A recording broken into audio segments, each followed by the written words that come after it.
Good evening children.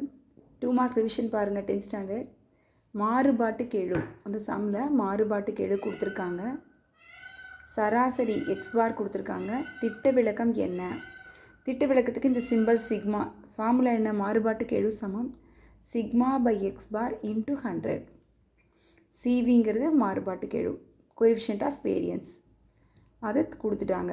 Sigma மட்டும் தெரியாது, திட்ட விளக்கம் மட்டும் தெரியாது, எக்ஸ் பார் தெரியும். ஸோ இப்போ நம்ம இங்கே என்ன பண்ணுறோம் அப்படின்னா, தெரியாத இந்த டேர்மை மட்டும் இங்கே வச்சுட்டு சிக்மா மட்டும் இங்கே வச்சுட்டு இங்கே குறுக்கு பெருக்கல் பெருக்கிறோம். 18.75 இங்கே 25.6 பெருக்கிறோம். இந்த 100 அதர் சைடு வரும்போது வகுத்தலாக வந்துடுது. சரியா? அடுத்தது 18.75 இதை வந்து புள்ளி இல்லாமல் எடுத்து சைடில் பெருக்கிக்கோங்க. பெருக்குனிங்கன்னா உங்களுக்கு 475 வருது. 3 சைபர் கூட வருது. இப்போ இதில் 2 ஸ்தானம் புள்ளி இருக்குது, இலக்கம் தசம இலக்கம். இங்கே ஒரு தசம இலக்கம் இருக்குது. மொத்தம் 3 தசம இலக்கம் தாண்டி புள்ளி வச்சுக்கோங்க. அப்போ அதனுடைய ஆன்சர், புள்ளிக்கு அப்புறம் 0 வரனால அதுக்கு மதிப்பில்லை. அதனுடைய ஆன்சர் 475. சரியா?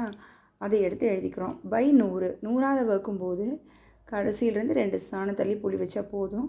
ஸோ 4.75 தான் நமக்கு திட்ட விளக்கம், ஸ்டாண்டர்ட் டீவியேஷன். ஸோ இதனுடைய ஃபார்முலா என்ன? மாறுபாட்டு கெழு ஃபார்முலா என்ன? Sigma by X bar into 100. இதில் எது கொடுத்துருந்தாலும் தெரியாத வந்து ஒரு சைடு வச்சுட்டு தெரிஞ்சதெல்லாம் இன்னொரு சைடு கொண்டு போங்க. கொண்டு போய் இதே மாதிரி செஞ்சிங்கன்னா உங்களுக்கு ஆன்சர் கிடச்சிரும்.